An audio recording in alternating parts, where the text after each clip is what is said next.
Escuchamos para guardar en la cabeza y en el corazón la información en la voz de sus protagonistas. Momento de entrevista en la Che Comunitaria.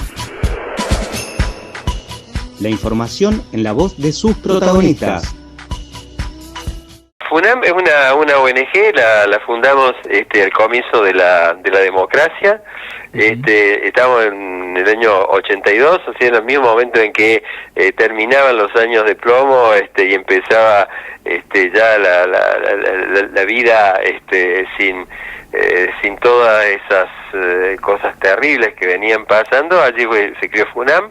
Es una ONG que tiene estatus consultivo en el Consejo Económico y Social de las Naciones Unidas, en ECOSOC, y bueno, venimos trabajando muy intensamente en muchísimos temas. Trabajamos tanto en Córdoba como a nivel nacional y también para afuera, y bueno, con mucho tesón, a pesar de ser una organización pequeña, pero que es peligrosa. O sea, tiene la estrategia del mosquito, ¿no? De poder ser muy molesta. Bueno, hemos conseguido desde parar un reactor nuclear Candu 6 en Guatemala, hasta de pronto trabajar con los hermanos Bea Guaraní en Yabotí para lograr, tras 10 años de lucha, la restitución de más de 4.000 hectáreas de sus tierras ancestrales, o como ahora, ¿no? Unirnos a este trabajo con Juan Smith para justamente denunciar penalmente a Juan Schiaretti, y no solamente de la fundación, sino que también yo dirijo el Campus Córdoba, que es el colegio de los premiados con el Nobel Alternativo, sí, que está en la Facultad de Psicología en la Universidad Nacional de Córdoba. Entonces, allí estamos todos los que han recibido el premio, que actúan como profesores de una gran estructura que tiene base en varios países. Entonces, también desde allí, cada uno de sus lugares, desde la fundación, desde el mismo campus, la idea es establecer como una especie de línea de resistencia, ¿no? Frente a sectores muy poderosos que uno tiene frente, como pasa ahora con el tema de los incendios, en donde, insisto, lo denunciamos penalmente, ni más ni menos que al gobernador de Córdoba, Juan Schiaretti. Impresionante, Raúl, 38 años de historia ahí, sí, luchando en defensa del medio ambiente y contra esos poderes hegemónicos que pasan por encima todo bien común, ¿no? Raúl, bueno, ya nos contaste un poquito sobre la FUNAM. ¿Querés enmarcarnos también un poco en todo este contexto? Porque los incendios en Córdoba empezaron, el foco de incendio comenzó en julio y entendemos que al día de hoy la situación persiste. ¿Nos querés contar un poco sobre eso? Sí, cómo no, porque incluso es casi la historia de la presentación judicial, ¿no? Tal cual. Nosotros habíamos hecho, ante todo, nos encontramos con una realidad dramática, más de 200.000 hectáreas quemadas, dos víctimas fatales por justamente tratar de controlar el fuego, y una pérdida impresionante de la biodiversidad. Biodiversidad que es incalculable. ¿Por qué? Porque, y esto también es importante marcarlo, generalmente se ven los bosques como si fueran árboles y de pronto los pastizales como si fueran pastos. En realidad lo que hay son cientos y miles de especies. Cuando uno habla de un ambiente nativo son miles de especies, no son solamente árboles o solamente pastos. Entonces, cuando se han quemado 200.000 hectáreas, se ha destruido una porción impresionante de biodiversidad. Pero qué cosa curiosa, biodiversidad que no sabemos qué es. O sea, se ha quemado biodiversidad que no conocemos porque el gobierno de Córdoba, por ejemplo, pero no solamente el gobierno de Córdoba, ¿no? Esto yo creo que hay que poner el gobierno nacional y muchas otras jurisdicciones también, sí, nunca hemos tenido un mapa de biodiversidad. O sea, no sabemos las especies que integran esos ambientes nativos, entonces no tenemos el mapa, por lo tanto, lo que desapareció sin que sepamos muy bien, y esto se unió a dos cosas. Por un lado, que a fines del año, en la segunda mitad del año 2019 y este año, no hubo por parte del Plan Provincial de Manejo del Fuego ninguna campaña de prevención significativa. Nosotros vimos, escaneamos, no es como si eso no hubiera existido. y también el gobierno había anulado a los vigías. Los vigías era una tarea que tenían un grupo de guarda, todo lo que son los bomberos voluntarios becados por la provincia, son menos de 400, más o menos ese es el número, en donde la tarea es la de, en épocas críticas, estar en torres altas, estratégicamente ubicadas, para poder detectar inicios de fuego, así pueden ser controlados en sus fases iniciales de una forma muy rápida. Bueno, todo esto no se hizo, o sea, no hubo prevención, los vigías fueron eliminados, aduciendo que había tecnologías más eficientes, que de paso no les anduvo demasiado bien las tecnologías eficientes y se quemó 200.000 hectáreas, y como vos decías, vinieron los fuegos, en donde la primera oleada, o la parte más intensa, esa primera oleada en el mes de agosto, en donde el gobernador sí se apuró muy rápida, pero rápidamente a declarar la emergencia agropecuaria, y después viene una época intermedia y el 21 de septiembre comienzan los fuegos duros, es la parte más impresionante. Y estos fuegos, apenas comienzan los fuegos, yo estoy hablando de los días 22, 23, 24 de septiembre, estaba pero muy claro de que era de tal magnitud lo que se estaba quemando, que eran insuficientes los bomberos voluntarios, pese a la titánica tarea que estaban haciendo, y los aviones hidrantes a veces no podían despegar, otras veces no estaban disponibles para los lugares donde se necesitaba. Entonces iba pasando el tiempo. La parte más dura de estos incendios fueron los 10 días, y nosotros veíamos cómo iba destrozándose una parte importante de la biodiversidad provincial.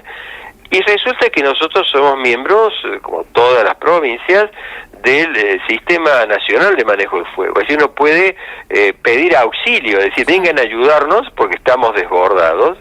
Y resulta que los días pasaban, el gobernador seguía en su laberinto de silencio autista, y resulta que, habiéndose quemado más de 100.000 hectáreas en ese momento, no llamó, no pidió auxilio, y recién lo hace el día 1 de octubre. Pensemos que esto había empezado el 21 de septiembre.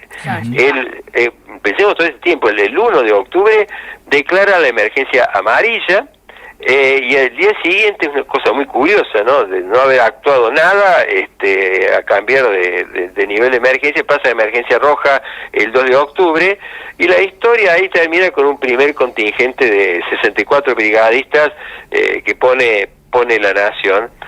Entonces, ¿qué es lo que pasó hasta ese momento? Nosotros que vimos, había una bronca y una mal humor social impresionante en las sierras, y con todos los elementos empezamos a sistematizarlos con Juan Smith, y realmente decidimos que no se podía dejar pasar esto, porque el gobernador había pasado una raya que nunca debió ser pasada. Entonces lo denunciamos penalmente, quedó radicado en la Fiscalía del Distrito 2 del turno 5. ¿Y por qué lo denunciamos penalmente? Lo denunciamos penalmente porque no llamó a la ayuda cuando hacía falta, pero también por estas otras cosas que les mencioné antes, no vigía, no prevención, y eso ha caído en una fiscalía que le acabo de decir, y que esto es interesante, no somos conscientes de que es una papa caliente, porque no estamos denunciando a cualquier funcionario, es el gobernador, y esta papa caliente, si no hubiera tenido consistencia en la presentación, la archiva el fiscal Villegas, que es en donde esto se radica, y no se archiva. Eso es muy positivo.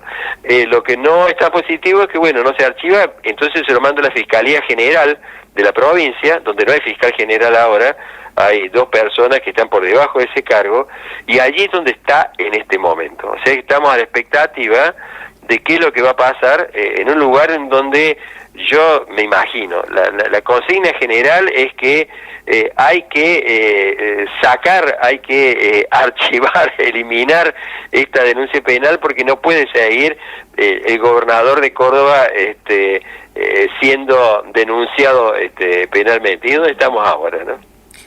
Es increíble todo lo que nos estás compartiendo, Raúl. De hecho, creo que nos pone bastante en sintonía. A veces uno es como que ve videos o mira por la tele qué es lo que pasa, pero no dimensiona la cantidad de cosas que estamos perdiendo y cómo se manejan también los gobiernos con respecto a esto, ¿no? Ustedes denunciaron al gobernador de la provincia de Córdoba y yo tenía ganas de preguntarte cuáles fueron las repercusiones de parte. ¿Qué es lo que dijo el gobernador sobre esta denuncia? Es una pregunta muy atinada y muy interesante. La primera reacción es muy curiosa. Yo diría que en reacción directa a la denuncia judicial, lo primero que se hace desde el gobierno provincial es hacer algo así parecido a una conferencia de prensa para mostrar de que la provincia de Córdoba tiene la mayor cantidad de bomberos voluntarios del país y el mejor plan provincial de manejo del fuego, ¿no? O sea, somos lo mejor de lo mejor. Esa fue la reacción del gobierno, ¿no es cierto? Como para decir, se quemaron las 200.000 hectáreas, esto no se dice, ¿no? Pero tenemos el mejor sistema. Esa fue la primera reacción. La otra que le hemos podido seguir en distintos medios que nos ha tocado, por ejemplo, que nos han hecho notas, que nos decían que, por ejemplo, en el caso, por ejemplo, de un programa hecho en la radio de la Universidad Nacional de Córdoba, habían pedido desde el gobierno algo parecido a un derecho de réplica después de que nosotros habíamos hablado. O sea, han seguido un poco detrás de la noticia, ¿no? Tratando de neutralizar esto. Entonces, esa ha sido la reacción. Yo diría que la reacción es que le molesta tremendamente al gobierno lo que está pasando, y está tratando de reaccionar. Y para nosotros el balance que tenemos, y que también un poco la respuesta a lo que vos decías, es que somos un poco escépticos sobre la decisión final. ¿Por qué? Porque estamos denunciando no a un funcionario menor, estamos denunciando al gobernador de la provincia, ¿no es cierto? Entonces, si bien tenemos un poco esas dudas, pese a lo cual estamos presentando en estos días la parte probatoria, que es muy fuerte, y la vamos a seguir haciendo en sucesivas instancias. Lo que debe quedar claro es que sí ya hay castigo social, y eso me parece que es importantísimo, y de hecho esto que estamos haciendo ahora nosotros es parte del castigo social. Fue tan impresionante la cobertura que ha tenido, primero los fuegos, ¿no?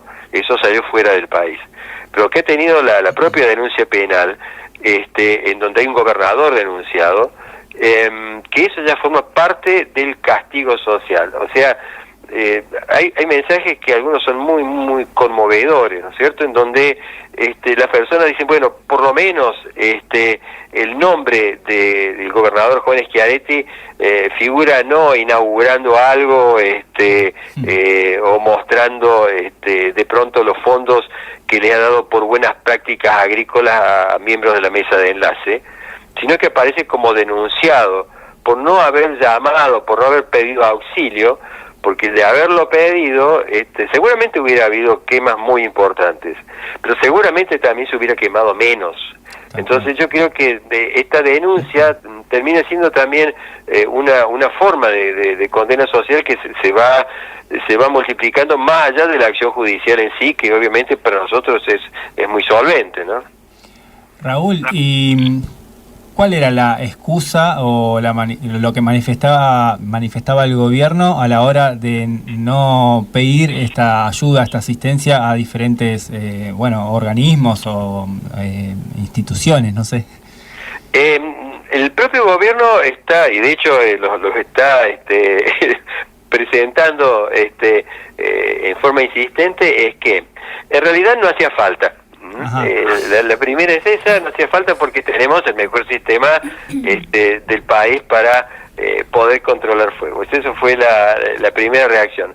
La otra era que a su vez no es significativo recibir más bomberos voluntarios, en particular, por ejemplo, cuando llegaron los primeros 64 brigadistas, porque no tienen experiencia en la topografía de Córdoba. O sea que casi como diciendo, bueno, está bien, nos recibimos, pero para nosotros es un problema porque ya con lo que tenemos es suficiente, pero como diciendo, no hay por qué denunciarlo penalmente al gobernador, porque en realidad la ayuda que vino finalmente no hay gente que conoce la topografía, y vamos a tener que enseñarle, o sea, minimizar la existencia de un sistema de ayuda mutua, y ahí es donde obviamente uno dice, no, a ver, veamos esto con un poquito más de atención. Si se está quemando la provincia, ustedes piensen cómo se puede llegar a recibir en un lugar como Europa. Piensen en el tamaño de los países, ¿no? ¿Cómo se puede llegar a recibir en un lugar, una región como Europa, que en una provincia de un país del tercer mundo se queman 200.000 hectáreas? Eso no le entra en la cabeza absolutamente a nadie.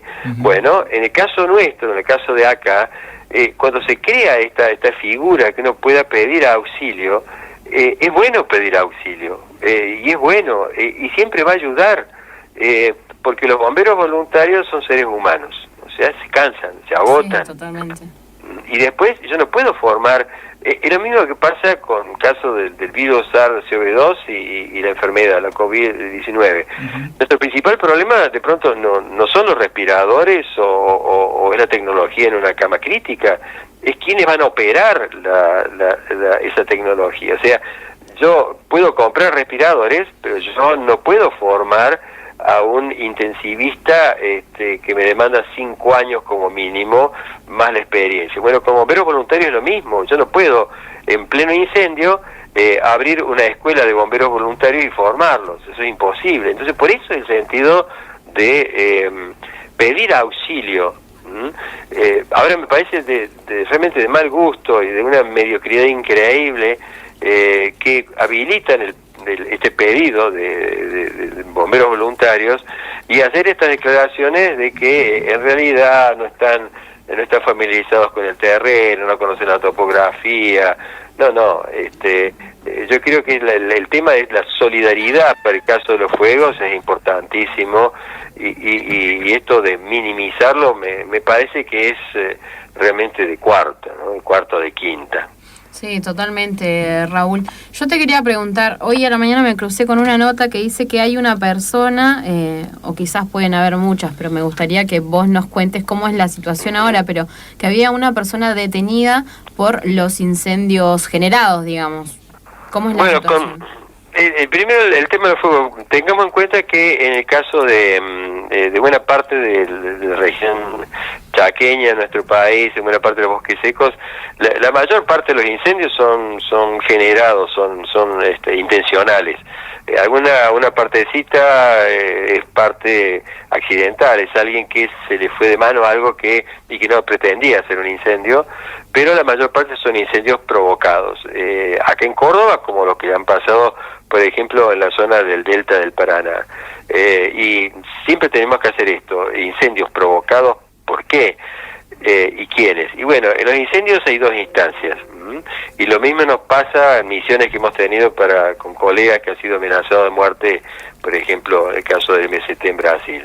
Tenemos siempre el perejil, que es el que hace las cosas, y después tenemos el autor intelectual, que es el que menos figura. Acá generalmente la maquinaria judicial, policial, generalmente se lidia con la parte del perejil, es la persona que quemó. Claro. Pero difícilmente llegue a un ámbito policial o judicial el que pagó para que una persona queme. Entonces eso hace, digamos, a quienes se detienen. Para nosotros casi que es como una noticia menor que detengan a perejiles. ¿Por qué? Porque en realidad hay cosas más profundas, digamos, detrás de lo que es cómo se genera el fuego. Y la otra, que no la conecto directamente, pero cada uno puede hacer los puentes. ¿Quiénes son los beneficiarios? O sea, ¿quiénes se benefician con que se queme? Y primero lo que quieren expandir, por ejemplo, cultivo de soja o de maíz transgénico, quieren tener más superficie para sembrar. Quienes quieren expandir la frontera ganadera o quienes tienen negocios inmobiliarios. Esos son los que en principio están beneficiados. Ahora pasa algo muy interesante, y es que tanto la Ley Nacional de Bosques Nativos, la cual no nos vamos a cansar de repetir el valioso aporte de Bonazo para esa ley, o en el caso de la Ley de Bosques de la provincia de Córdoba, está prohibido cambiar el uso del suelo cuando se quema. O sea, si se quema un bosque, no puede ser dedicado a otra cosa a la superficie. La ley lo prohíbe taxativamente y sin plazo. Eso no hay vuelta que darle, y de paso muestro mi recelo a estos proyectos que se han dado en la Nación con apoyo de muchos sectores políticos partidarios, de decir que en realidad no puede haber cambio de uso del suelo en los próximos 60 años, y la otra figura creo que era de 30. ¿Y por qué no estamos de acuerdo nosotros? Es muy simple, porque la ley que ya está vigente prohíbe el cambio de uso del suelo sin límite.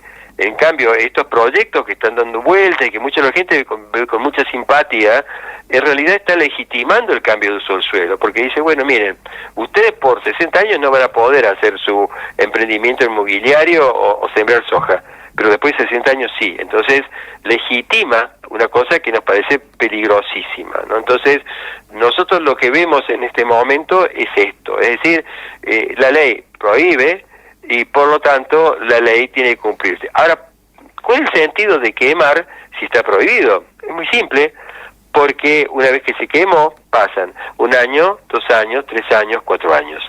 De pronto alguien inicia un expediente ante la Secretaría de Ambiente, por ejemplo, de la provincia de Córdoba, que para nosotros es una secretaría de adorno, pese a que tiene profesionales, muchos de sus profesionales son excelentes, ¿no? Pero los cabezales son lo que hay. Entonces se presenta un expediente, y ¿qué pasa si quien evalúa de pronto un barrio privado no tiene al lado, caramba, este lugar es el que se quemó en el año 2020? Como no está la información, se termina aprobando y cambia el uso del suelo, y nadie se da cuenta, porque los ciudadanos están sobreviviendo, están trabajando, están viviendo, y no están sentados allí, ni van a presentarle el mapa, mire, esto se quemó en el 2020. Entonces, por eso es que estos sectores beneficiados, aún habiendo una ley que prohíbe el cambio de uso del suelo, saben que nuestros sistemas de gobierno, los agujeros que tiene la administración, y eso haciendo todo pensando bien, ¿no es cierto? Termina siendo posible expandir cultivo de soja, o de pronto colocar un barrio privado en un lugar que había habido un bosque que se había quemado en el año 2020. Bueno, Raúl, ha sido, creo que bastante claro, te agradecemos muchísimo la comunicación. No sé si querés agregar algo más a esta conversación. Por lo pronto nosotros esperamos que esta denuncia penal llegue hasta las últimas instancias, y que los responsables de esta situación, que no se hicieron cargo como deberían haberlo hecho, paguen como pagaría cualquier hijo de vecino o cualquier perejil, como decís vos.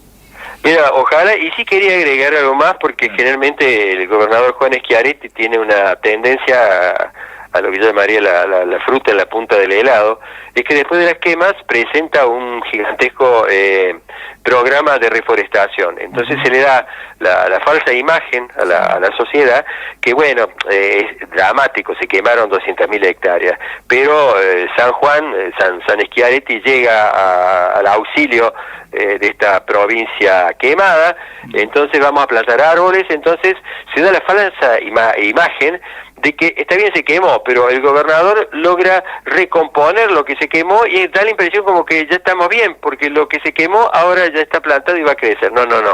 La reforestación solamente sirve para poner árboles, no crea biodiversidad. O sea, no es posible plantar biodiversidad. Puede eventualmente, no necesariamente los proyectos del gobierno, que son a veces lamentables como están hechos, uno puede plantar, por ejemplo, nativas para ayudar a que lo que ha quedado de ambiente sin quemar y sin desmontar va tirando a través de pequeñas especies que son pioneras, va reconquistando ese inhóspito lugar que es una zona quemada, y en años, décadas o incluso siglos logra reconstruir la biodiversidad. Así es como se reconstruye, no con un plan de reforestación. Y esto tenemos que tenerlo en claro para no sentirnos como de pronto, qué bien, no importa, se quemó, pero ya a cabo de un año, no, a cabo de un año nada. El plan de reforestación es nada más que una suerte de escudo, casi diría yo místico, pero que no soluciona, porque la única forma en la provincia de Córdoba, que tuvimos 12 millones de hectáreas de bosques, y hoy nos quedan menos de 600.000 hectáreas de bosque en buen estado de conservación, los únicos que pueden llegar a reconquistar, no restaurar, que es la palabra que usa, por ejemplo, el gobierno de la provincia, son los remanentes de ambiente nativo. Eso es lo que quería decir para que estemos alerta, ¿no? De que no nos vengan con estos proyectos, o incluso uno que es muy simpático para mucha gente, que trata de hacer las bombas de semillas, que me parece muy simpático, pero que no tiene nada que ver con la reconstrucción de la biodiversidad, y a veces uno se distrae, y estos personajes, que para mí terminan siendo siniestros, terminan quitándonos un pedazo de presente, pero también terminan quitándole un pedazo de futuro a niños que no han nacido, ¿no?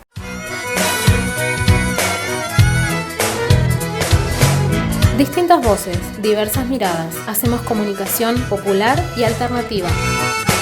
Por el 90.5 FM Che Comunitario.